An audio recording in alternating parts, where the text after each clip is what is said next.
Hello, everybody. I'm extending the talk. It's a bit of a double act, this, between Anne and myself. I'm going to talk about Ethereum's evolving social layer. Okay, so in case you just arrived, so some people may have missed Anne's talk, which is basically the comprehensive overview of the paper. I'm just going to give a little summary, like a very quick summary as I see it. The paper is called Tending the Infinite Garden, Organizational Culture in the Ethereum Ecosystem. It's submitted to the Journal of Cultural Economy, which is basically the only journal in the whole of academia which is sympathetic to crypto. So give them some love. If you ever want to read any academic journal, that's where to go. It's in revise and resubmit, so we've done our revisions, we've resubmitted it, now we're just waiting for some other academics to sign off on it. This being academia, it takes a very long time. This article would have been started maybe 2 years ago, the first seeds of it, maybe a year and a half on it to do the interviews and the work, and then even now we're still waiting, right? Such is life of an academic. It's basically the opposite of crypto, everything takes much longer. So in the paper, what we did is we're trying to find some imaginaries, pre-existing imaginaries that were identified by academics, and then see if we could discover a new one, which is what we do. We find the infinite garden imaginary. As Anne explained, imaginaries is just a fancy academic term meaning the way things go on between each other, the expectations we have of each other, and how we lend legitimacy to decision making. It also involves an idea of what the future would be like, the socio-technical future, what the cultural endgame might end up like. We interviewed a bunch of people. It's basically a who's who of Ethereum core developers, as we call them in the paper. So Vitalik, Alex, Ben, Trent, Pooja, Alex Stokes, etc. Right? So it's a very high quality group of people to have talked to. Yeah, so that's the general idea. And then what I'm going to do is talk about how things have gone since, right? What's the deal with Ethereum since this point? Now, up until maybe 5 years ago, every academic paper on crypto was the same. They basically went something like this. The crypto people say things are decentralized, but did you know they're actually centralized? It was the most boring thing you could imagine as an academic. Every paper went the same way. But in recent years, there's been a bit of an evolution, and so now it's more common to understand blockchain communities as polycentric. So this is the term, the term of art in the industry, meaning multiple overlapping decision-making centers, what we would call stakeholders, right? With some degree of autonomy, engaging in cooperation, competition, conflict, and conflict resolution. Now, the first thing that struck me on rereading the article is that we really focus, as you saw with Anne's paper, on this idea of cooperation and conflict resolution. When interviewing the core devs, you get this very strong sense of high trust amongst each other and the sense that they feel that all issues could be resolved, right? Rough consensus can always be reached. As Vitalik says, we simply talk it out, right? That's the general gist that you get from these interviews. Now, what we missed is the competition and conflict because, or at least in my estimation, the reason we missed this is because we were so focused on one particular stakeholder group. So we were just talking to the core devs and not taking into account the other stakeholders. And I'll do a stakeholder set list a little bit later on. And so we missed the beginnings of the coup, the shakeup, right? The revolt against the Ethereum Foundation that happened. And maybe we would have seen that if we talked to more people. Now, the reason we did this is, again, something to do with academia, which is, from our perspective, this is all very familiar, right? You're talking about the Ethereum Foundation, you're talking about core devs. To academics who read these journals, they have no idea what you're talking about. You have to pick one group, you have to simplify things, and by necessity, you end up distorting the situation to some degree. Another thing I think that really struck me is if I was writing this today, or me and Anne decided, right, we're going to write a new article today, we'd probably start off by focusing on the Ethereum Foundation, right? That's where all the drama is, that's where all the excitement is today. Whereas at that point, right, when we were writing this article, that wasn't really the case, right? The Ethereum Foundation was something we didn't talk about. It did a lot of stuff in the background, and now it's become an entirely different beast. So if you're working at the Ethereum Foundation, we're going to be watching what you're doing, so not to freak you out or anything, but that's what we're doing. Okay, so stakeholder expansion dilemma. Another aspect of the paper that stood out to me is, this is a term, I guess, that I'm trying to introduce. You can see in the paper that the core devs are aware of this, right? They know that what's going to be the big issue in the coming times is the desire of the wider stakeholder set to voice their concerns and to influence the core development process in some kind of way. And what is this going to involve, let's say from the cultural perspective? Well, it's going to involve a challenge to the traditional cypherpunk value. So here's Alex Stokes. It seems that things have gotten bigger. I expect they'll keep getting bigger in some form or fashion. So as it happens, it'll be harder to maintain alignment. How do we incorporate the interests of these stakeholders into development without compromising our cypherpunk values? I don't think it would be easy, right? All the signs were there. In retrospect, in reading this article, you can see that subtle awareness. Now, the other starting point that I would do, or we would do if we were starting a paper now, is we have the perfect beginning for a new article because, of course, all core devs, for those who don't know the kind of governance calls for Ethereum, are being reconfigured. So this is a major change, a really excellent starting point for any future academic article. And this is going to involve a few things, one of which is the flagship, right? The EIP is having a flagship or like a theme, basically. So that's different. And then also the idea of including the stakeholders, right? So the stakeholders are going to have more of a voice, and so this would be a perfect way to begin. Now, in Tim's post, you can see a recognition that the categorization of the stakeholders would be the most important thing. And so what I'm going to do briefly is just talk about what I consider the stakeholder set in 2025. Now, there's a real metaphysics of stakeholder set generation in Ethereum culture. Anybody who's worth their salt in like Ethereum social science thinking or like a philosophy of Ethereum, whatever, has their own stakeholder list. Vlad Zamfir has one all the way back in 2016. Vitalik has one, of course, right? Tim Baiko has one in his governance talks. Trent has it in his commons work. Blockchain Gov, the other academics, are rivals. They have and then I also have it in Absolute Essentials of Ethereum, and then Anne and I have a stakeholder list in our paper. Now, this is a very rough list, kind of thrown together on Fileverse, so that's why it's kind of maybe, I'm still learning how to use it, so it's not the prettiest slides yet. Shout out Fileverse, by the way, and Excel. So this is how I see the core devs as the presumed stakeholder set today. We know that these are grandfathered in, they have to be included. But there are issues around the core devs today that I think are interesting.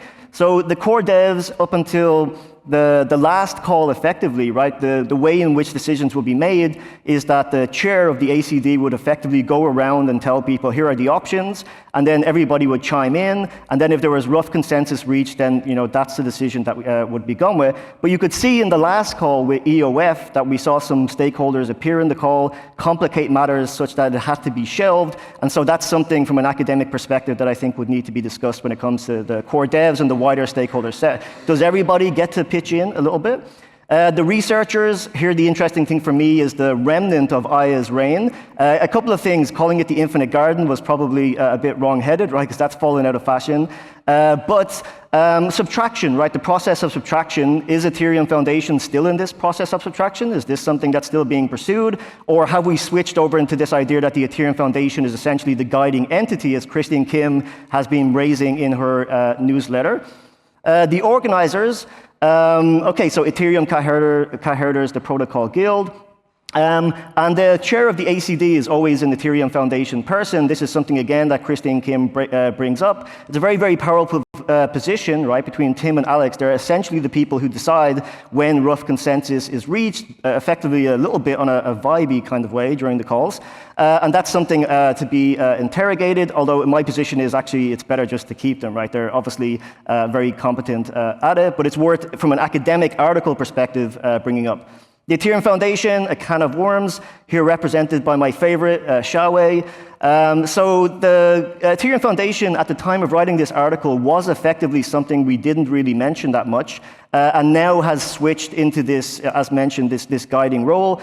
To me, that's the most fascinating question, the most fascinating difference between then and now. So the EF is something we didn't talk about, to the EF is now very much guiding what's happening.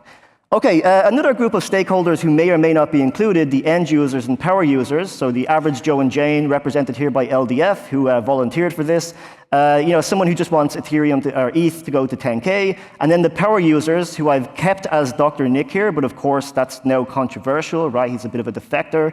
So these highly experienced and sophisticated class of Ethereum users, so we could also say have HASU, specialist people. Now, I've been arguing for a long time that this is probably a group of people who are too messy to have involved in core governance, but it is fascinating to me that we've never figured out a feedback mechanism. Now, in articles in CoinDesk all the way back in 2023, 24, why don't we have some way for them to signal whether they agree that the EIP is the theme or is the correct way to go? It seems something relatively simple to do. It could be done online, and it could also be done, say, at DevConnect or DevCon, and non-binding feedback. I don't know why we haven't done this. And by we here, I'm talking broader Ethereum community.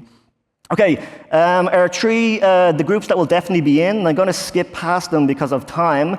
But these are the groups that are, I suspect, most likely going to be included in future core governance discussions, and they are a complete mess, right? It's really, really complicated when you begin digging into it. So you can have a Nixo-style home staker, but you also have Chorus One, you also have Lido, you have relays and builders, and then the builders themselves here represented by Lawrence. Shout out to West Ham. We have, I could see you guys there. Right, so it's everything from, say, more aligned entities like let's say Dune Analytics or L2B, all the way to centralized exchanges, right? So where do we have the criteria to say, like, to demarcate the boundaries of legitimacy in the imaginary sense? That's perhaps where a Xiaowei-style DeFi punk criteria setting may become important. The roll-ups, who are now kind of in the cold culturally, but are the most integrated into governance. I feel actually that's probably the most existential topic we aren't really addressing, that we have long had this idea of the roll-up centric roadmap, and now we're back to scaling the L1. Healing that bond sounds a bit hippie-ish, but it is something I think we need to talk about at some point. Maybe this is the way that we go about it. The ambiguous stakeholders, those of you who know me know that these are my two, let's say, my ideological enemies, right? The media and the investors in VC, in particular types of media, not, say, nativist media like the Daily Gwei or Bankless, although Bankless is obviously way better, but the Blockworks Extended Universe, right? That kind of group of podcasts where it's the VC talking heads, and I think there's a complicated question there that I'm going to talk about. I don't believe they should be included in protocol governance, but they are part of the stakeholder set, and we probably should begin including them to some degree. Now, the other part that I want to talk about is today, obviously, if we're talking about imaginaries, we have to talk about the emergence of this new imaginary, which we can call the pragmatist imaginary, or which I'm calling the pragmatist imaginary. Today, it's called Tomashism. Last week, it was Dankradism. I've got the blessing from Dankrad. Now I have to get the blessing from Tomas. The way that I see it, it's like a Dread Pirate Roberts situation. If you're pragmatically minded, business-minded, it will change each time, depending on whether they may or may not be in the audience. I did see him a few days ago, but I was not confident enough to go up and talk to him. So today, it's Tomashism. This is someone who is interested in Ethereum's competitive position. So there's a bit of a repression here. When we say competitive position, what do I really mean? We mean Solana, right? That's the real threat. That's what we're really talking about. So maintaining Ethereum's competitive position, bringing in institutional app orientation, all those strategic initiatives, and thinking very much in the near term, right? So when you think of this Tomasism or Dankradism, I'm very much thinking of somebody who sees the job as like a 2-3 year timeline threat. I do believe this group is Ethereum aligned, to evoke that term.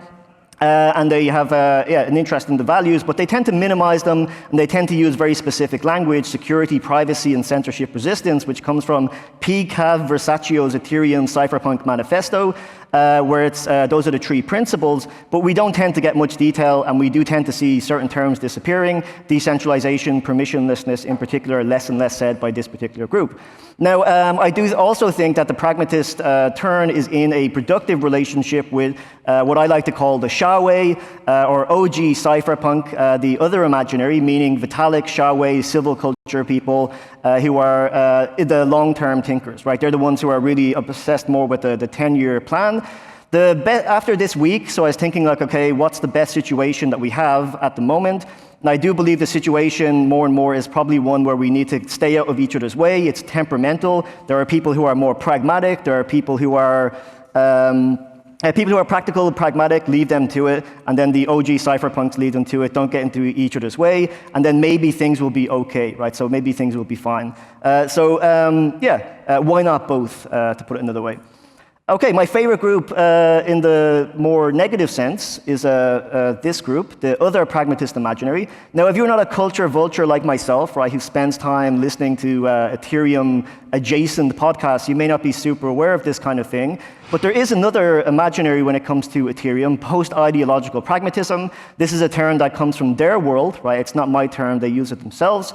And in this group, I think the core difference is that they don't really care whether Ethereum is like, second or first, right? So it's not about Ethereum beating Solana, etc. It's just that ETH, the asset, performs. ETH could be in the 5th position and Solana second, but if ETH has gone to 10K and the portfolio has gone up, the post-ideological pragmatist would be happy, right? That's the difference between them. They are also wildly disinterested in the values. They dunk on them on the podcast completely. The famous Unchained headline, crypto needs more builders, fewer values, right? To me, the kind of worst post-ideological phrase.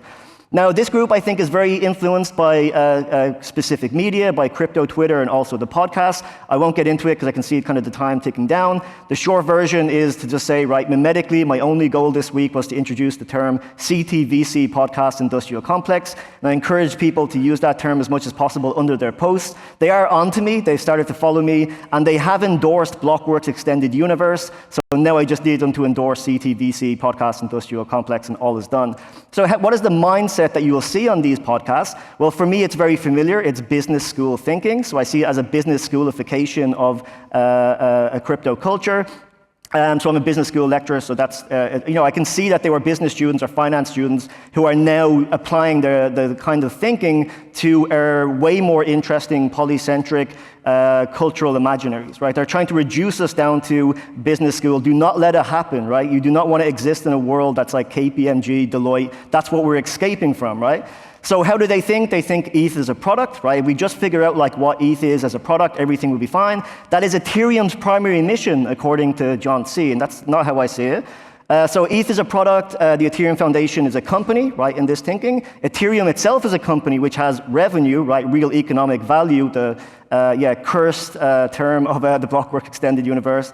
And then North Starism, a startup cultural term. It's from entrepreneurship and marketing. My colleagues used it for many years, and I was really surprised to see it actually turn up in our world. So we have to reject product thinking, we have to reject company thinking, and we definitely have to reject North Star thinking, if only because they're too bland for us to live with. So don't let it happen. Okay, that being said, this is my things I thought about this week. Slide, so it doesn't really fit. It's just thrown together very, very quickly. So it is clear, right, that we have these post-ideological blockchains, at least when it comes to Solana. So what should we do? My position is we need to be aware that defections are coming. Nick is the canary in the coal mine. It is almost certain that people are going to begin leaving for Solana over time. Also, I think we need to be aware that there are these Solana super teams, right? These Solana super teams embedded in places like in Dublin, where every day I go to the hacker lounge and there's maybe like 10 people there. They're all under the age of 25. They're a permanent presence. They meet every Friday. We need to have something like this. And then a warning from Bitcoin governance. If you want to see what's happening in governance, look at Bitcoin. It's always 2 years ahead of Ethereum. And while it's good that the Ethereum Foundation is taking on this very robust and muscular role and so on, that's only going to work until people kind of turn on it. So we have introduced into our sort of sphere something of the populist versus elitist dynamic, and in Bitcoin at the moment there is currently a populist revolt against the elite, and that's going to come for us at some point. Okay, so I'll end here just by saying if you're writing today, it would focus on the new governance process, a wider stakeholder set to interview. We talk about Solana and we talk about the pragmatist imaginary, but it being academia, you can expect to see that in maybe like 3 years or something like that. So, okay, I'll leave it there. Thank you.